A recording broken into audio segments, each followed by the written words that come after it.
Você já se perguntou para onde Jesus foi nos 3 dias entre sua morte e ressurreição?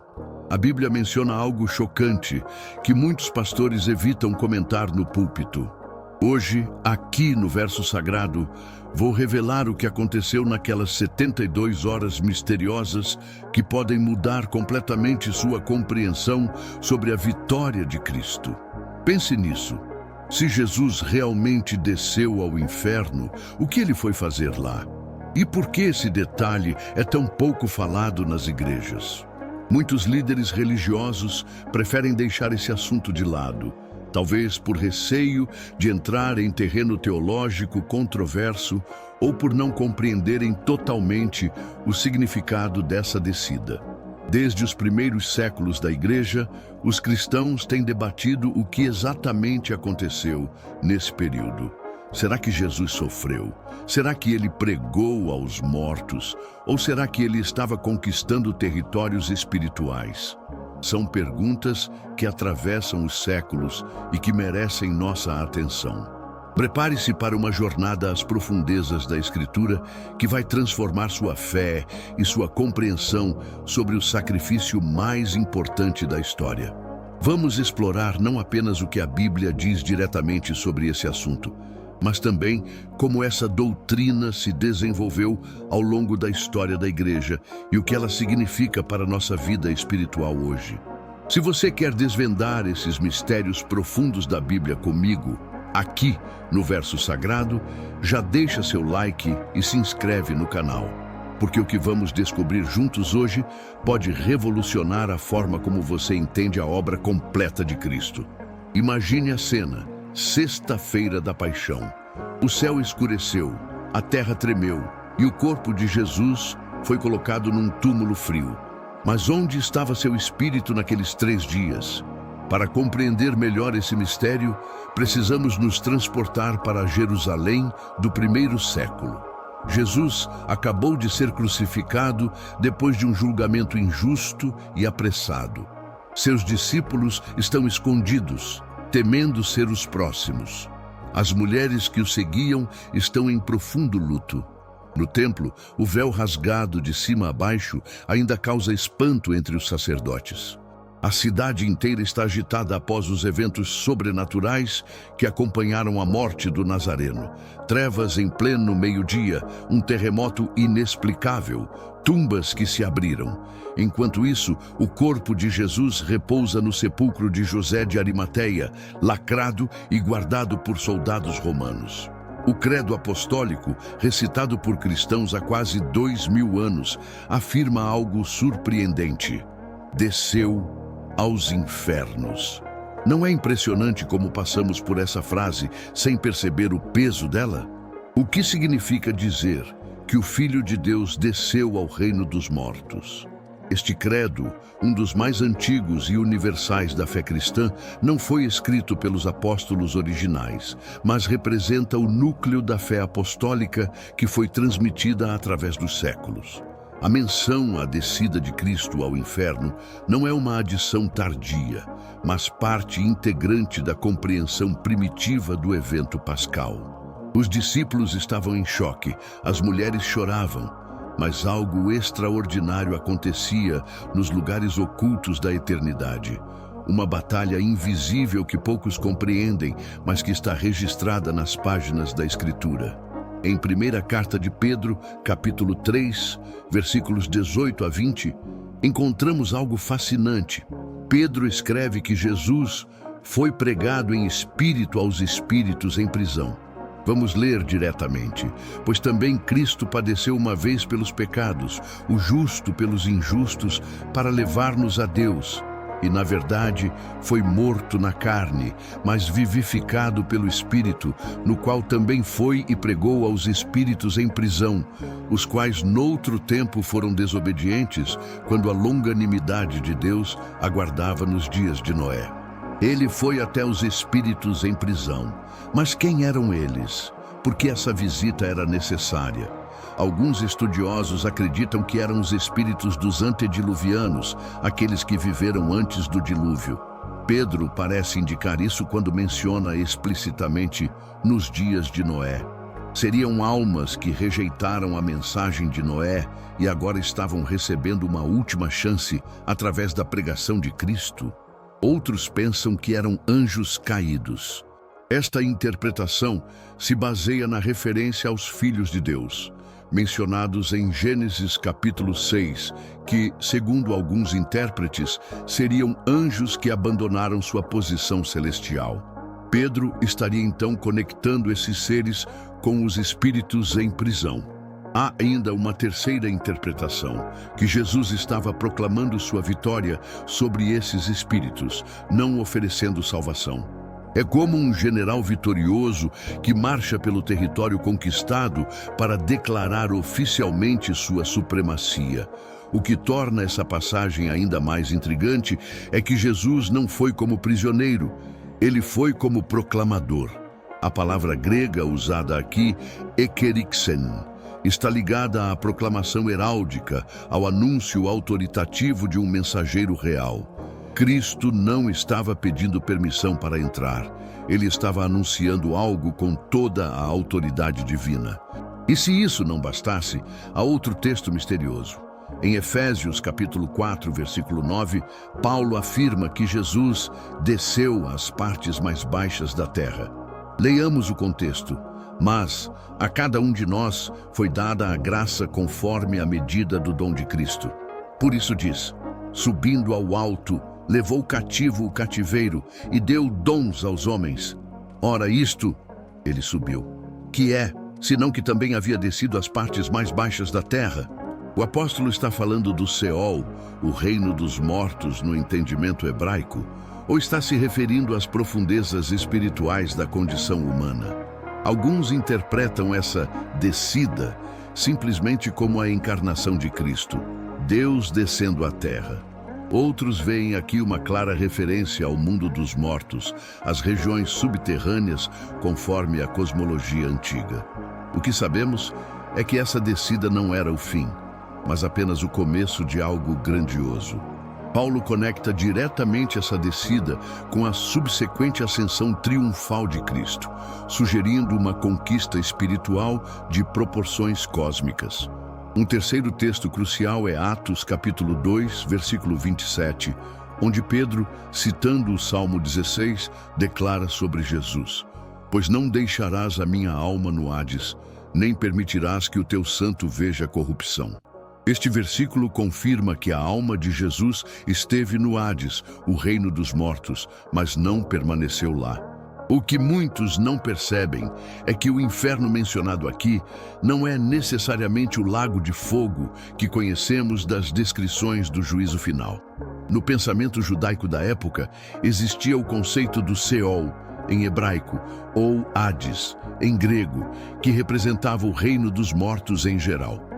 Este reino era frequentemente concebido como dividido em dois compartimentos: o paraíso, ou seio de Abraão para os justos, e o Hades propriamente dito para os ímpios, separados por um grande abismo, como Jesus mesmo ensinou na parábola do rico e Lázaro em Lucas capítulo 16. Quando Jesus contou essa parábola, ele não estava simplesmente criando uma história fictícia. Estava revelando aspectos da realidade espiritual como entendida pelos judeus do primeiro século. O rico, em tormento, podia ver Lázaro no seio de Abraão, do outro lado do abismo. Esta geografia espiritual nos dá pistas sobre o que significava Cristo descer ao Hades.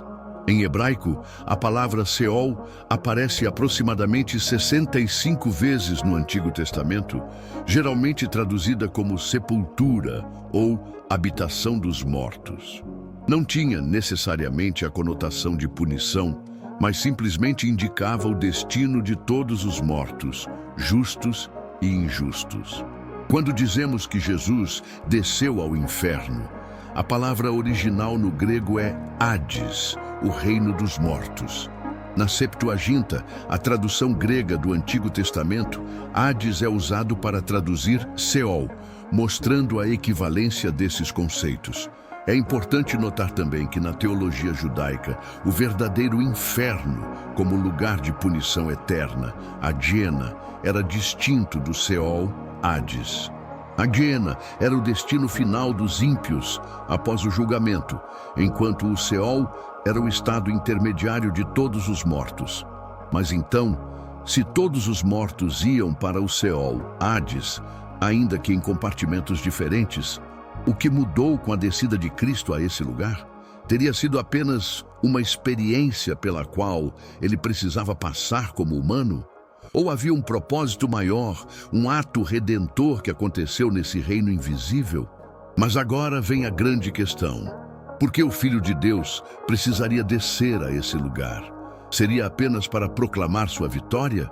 Ou haveria um propósito maior?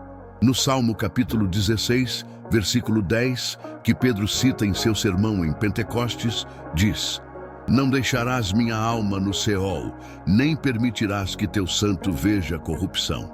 Esta profecia mostra que, embora Jesus tenha ido ao reino dos mortos, ele não ficaria lá permanentemente. Existem pelo menos 4 interpretações principais sobre o propósito dessa descida. Eles aguardavam no seio de Abraão até que Cristo viesse buscá-los.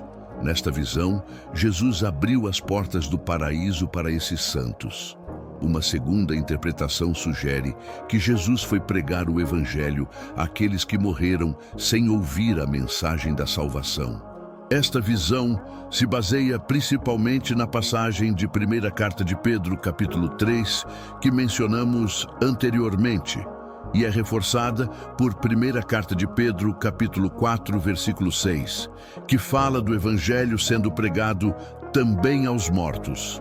No entanto, esta interpretação levanta questões teológicas complexas sobre a possibilidade de uma segunda chance após a morte. Uma terceira interpretação, predominante entre muitos protestantes, é que Jesus desceu ao Hades para proclamar sua vitória sobre as forças demoníacas. Não seria uma oferta de salvação, mas uma declaração pública de triunfo. Esta visão se alinha com Colossenses capítulo 2, versículo 15, que fala de Cristo despojando principados e potestades. Uma quarta interpretação vê a descida como essencial para a redenção completa da condição humana. Para verdadeiramente nos salvar, Cristo precisou experimentar cada aspecto da existência humana, incluindo a morte e a separação de Deus.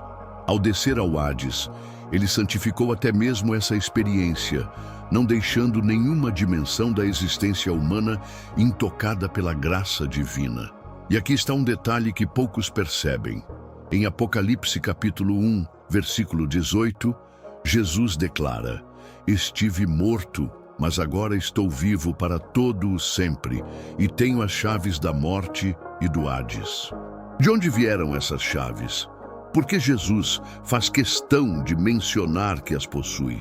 A imagem de chaves é poderosa nas Escrituras. Representam autoridade, controle, poder para abrir e fechar. Quando Jesus declara ter as chaves da morte e do Hades, está afirmando que conquistou esses reinos. Não são mais territórios além do alcance divino, foram submetidos à autoridade de Cristo. É como se, durante aqueles 3 dias, uma transferência de poder tivesse ocorrido. A morte, que desde a queda de Adão reinava sobre a humanidade, teve que entregar seu símbolo de autoridade. A prisão dos mortos, que mantinha até os justos separados da plenitude da presença divina, teve suas portas arrombadas. Imagine um momento: o príncipe da vida adentrando o reino da morte, não como vítima, mas como conquistador. Em Colossenses capítulo 2, versículo 15, Paulo revela que Jesus despojou os principados e potestades e os expôs publicamente, triunfando sobre eles na cruz. Este despojamento pode muito bem ter acontecido durante sua descida. Veja o que acontece quando entendemos isso. A morte de Jesus não foi apenas um sacrifício passivo, mas o início de uma ofensiva espiritual sem precedentes. Enquanto os discípulos choravam pensando que tudo havia acabado, Cristo estava em plena batalha nos reinos invisíveis. Ele não apenas suportou a cruz, ele a usou como arma para invadir o território inimigo. Em termos de guerra espiritual, o que Jesus realizou foi uma operação de infiltração em território inimigo. A morte, que era a arma final de Satanás contra a humanidade, foi transformada no próprio meio pelo qual essa arma seria desmantelada para sempre. Como Paulo escreve em Hebreus capítulo 2, versículos 14 a 15, para que por meio da morte derrotasse aquele que tem o poder da morte, isto é, o diabo, e libertasse os que durante toda a vida estiveram sujeitos à escravidão por temerem a morte. Mal sabiam eles que, ao aceitarem o corpo de Jesus no reino dos mortos, estavam literalmente deixando entrar o cavalo de Troia divino. Esta interpretação de uma batalha espiritual travada nos reinos invisíveis nos ajuda a entender um dos aspectos mais enigmáticos da narrativa da ressurreição. Mateus, capítulo 27, versículos 52 e 53, menciona que após a ressurreição de Jesus, muitos santos que haviam morrido ressuscitaram e apareceram em Jerusalém. Vamos ler a passagem. Abriram-se os sepulcros e muitos corpos de santos que dormiam foram ressuscitados, e saindo dos sepulcros depois da ressurreição dele, entraram na cidade santa e apareceram a muitos. Este é um dos textos mais extraordinários e menos comentados do Novo Testamento. De onde vieram esses santos? Seriam eles libertados por Jesus durante sua descida ao Hades? Seriam os primeiros frutos de sua vitória sobre a morte? Esta passagem enigmática sugere uma libertação em massa que ocorreu como resultado da vitória de Cristo. Não era apenas Cristo que ressuscitava, mas as primícias de uma colheita muito maior de ressurreição. Era como se a presença de Jesus no reino dos mortos tivesse criado uma fissura irreparável nas próprias estruturas da morte, permitindo que outros santos também escapassem. No coração deste mistério está o conceito de harrowing of hell, ou expoliação do inferno, a ideia de que Cristo desceu para libertar os cativos. Esta expressão deriva da tradição cristã medieval, mas se baseia em textos como Isaías capítulo 61, versículo 1, uma profecia que Jesus aplicou a si mesmo em Lucas capítulo 4. O Espírito do Senhor está sobre mim, porque me ungiu para proclamar liberdade aos cativos e libertação aos prisioneiros. Será que parte dessa libertação aconteceu durante os 3 dias no Hades? A arte cristã medieval frequentemente retratava Cristo arrombando as portas do inferno e conduzindo os justos do Antigo Testamento para a luz. Embora estas representações sejam artísticas, elas capturam uma verdade teológica profunda. Cristo não deixou ninguém para trás. Sua redenção alcança até os lugares mais remotos e escuros. Isso nos leva a Efésios capítulo 4, versículos 8 a 10, onde lemos: quando ele subiu às alturas, levou cativo o cativeiro e concedeu dons aos homens. Paulo explica que antes de subir, Jesus precisou descer. Esta descida não era apenas uma formalidade, era uma missão de resgate e conquista. É como se Cristo, antes de ser coroado vitorioso nos céus, precisasse primeiro arrancar as chaves do inimigo no próprio território dele. Quando Paulo diz que Jesus levou cativo o cativeiro, está usando uma expressão militar da época. Nas procissões triunfais romanas, os generais vitoriosos desfilavam com seus inimigos acorrentados. Os captores anteriores agora se tornavam cativos. Da mesma forma, as forças espirituais que mantinham a humanidade cativa foram elas próprias aprisionadas por Cristo. Esta conquista tem dimensões cósmicas. Em Filipenses capítulo 2, versículos 10 a 11, Paulo declara que ao nome de Jesus se dobre todo o joelho, nos céus, na terra e debaixo da terra, e toda língua confesse que Jesus Cristo é o Senhor. Note a abrangência tríplice: céus, terra e debaixo da terra. Uma referência ao mundo subterrâneo, ao Hades, que também foi subjugado à autoridade de Cristo. E aqui está a beleza disso. A vitória de Jesus foi completa. Não houve um só domínio da existência onde ele não triunfou. Na terra, na cruz, ele venceu o pecado. No Hades, ele venceu a morte, e na ressurreição, ele inaugurou a nova criação. Você consegue perceber a magnitude deste plano divino? Nada ficou fora do alcance da redenção. Esta perspectiva tridimensional da obra de Cristo expande enormemente nossa compreensão da salvação. Não foi apenas um evento histórico localizado no Calvário. Foi uma operação divina que abrangeu todas as dimensões da existência, material e espiritual, visível e invisível, presente, passado e futuro.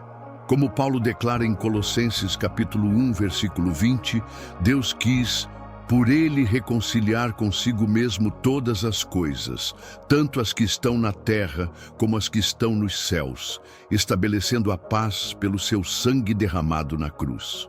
Esta reconciliação cósmica inclui até mesmo os domínios espirituais que estavam alienados da glória divina. O que isso significa para nós hoje? Muito mais do que podemos imaginar. Se Jesus realmente desceu ao reino dos mortos e saiu vitorioso, isso significa que não existe lugar, por mais escuro que seja, onde o poder de Cristo não possa alcançar. Pense nos momentos mais sombrios da sua vida, nas situações que parecem sem esperança. Talvez você esteja enfrentando uma depressão profunda, uma doença aparentemente incurável, um relacionamento despedaçado ou uma batalha espiritual intensa. A mensagem da descida de Cristo ao inferno é: não existe abismo tão profundo que ele não possa te alcançar ali. Como Davi profeticamente declarou no Salmo 139, versículo 8. Se eu subir aos céus, lá estás. Se eu fizer a minha cama no mais profundo abismo, também lá estás. Agora entendemos o pleno significado dessas palavras. Mesmo no Seol, o reino dos mortos, a presença redentora de Deus pode nos alcançar. Se Cristo entrou no próprio reino da morte e o conquistou, o que poderia resistir ao seu poder em sua vida? Não existe vício tão arraigado, ferida tão profunda, ou pecado tão grave que esteja além do poder redentor de Jesus. Se ele pôde transformar o próprio reino da morte em um campo de batalha para sua vitória, imagine o que pode fazer com as áreas de morte em nossa existência. Esta verdade transforma nossa compreensão da Páscoa. Não celebramos apenas um homem que ressuscitou. Celebramos um guerreiro divino que invadiu o quartel-general inimigo, arrancou as chaves da morte e do inferno e voltou triunfante. E a parte mais incrível é que ele fez tudo isso por você e por mim. Em primeira carta aos Coríntios, capítulo 15, versículo 55, Paulo pergunta: onde está, ó morte, a tua vitória? Onde está, ó morte, o teu aguilhão? Esta não é uma pergunta retórica, é um grito de triunfo baseado no que Jesus realizou naqueles 3 dias. A morte perdeu seu poder não apenas porque Jesus ressuscitou, mas porque ele a derrotou em seu próprio território. O medo da morte, que mantém tantas pessoas em escravidão por toda a vida, foi desarmado. Jesus não apenas sobreviveu à morte, ele a invadiu, a conquistou e emergiu com suas chaves. Como resultado, Paulo pode declarar confiantemente em Romanos capítulo 8, versículos 38 a 39 que nem a morte nem a vida poderá nos separar do amor de Deus que está em Cristo Jesus nosso Senhor. Jesus realmente desceu ao inferno? As evidências bíblicas apontam que sim, não como condenado, mas como conquistador. Ele enfrentou as trevas para que pudéssemos caminhar na luz, desceu às profundezas para que pudéssemos ser elevados às alturas, e tudo isso faz parte do plano perfeito de redenção. Esta doutrina, longe de ser um detalhe obscuro da teologia, está no coração da compreensão cristã da salvação. Os primeiros cristãos a consideravam tão importante que a incluíram no credo apostólico, garantindo que todas as gerações futuras se lembrassem desse aspecto crucial da obra de Cristo. Quando contemplamos os 3 dias entre a crucificação e a ressurreição, não estamos olhando para um intervalo vazio na história da salvação. estamos vislumbrando um momento de intensa atividade espiritual, onde as próprias fundações do reino das trevas foram abaladas pela presença do Filho de Deus. Se essa revelação tocou seu coração hoje, quero te convidar a olhar para as lutas da sua vida com uma nova perspectiva. Não existe abismo tão profundo que o braço de Deus não possa alcançar. Não existe escuridão tão densa que sua luz não possa dissipar. A mesma vitória que Cristo conquistou nos reinos invisíveis, Ele quer manifestar em sua vida. Na próxima vez que você recitar o credo apostólico e chegar à frase "desceu aos infernos", pare por um momento e contemple a magnitude do que está afirmando. Não é apenas uma frase ritual, é a proclamação de uma vitória cósmica que continua ressoando através dos séculos e que tem poder para transformar sua realidade hoje. Se esse conteúdo edificou sua fé, deixa seu like, se inscreve no canal e ativa o sininho para não perder nosso próximo vídeo. Vou te revelar outro mistério bíblico que raramente é mencionado nos púlpitos. O verdadeiro significado das portas do inferno não prevalecerão. Será que entendemos corretamente essa promessa de Jesus? Antes de me despedir, quero agradecer profundamente a cada um de vocês que permaneceu até aqui. Suas orações e apoio são o que mantém este ministério avançando. Juntos, estamos resgatando verdades bíblicas profundas que podem transformar vidas. Que o Senhor Jesus, aquele que desceu às profundezas e subiu em glória, encha seu coração de esperança e vitória. Até o próximo, aqui no Verso Sagrado.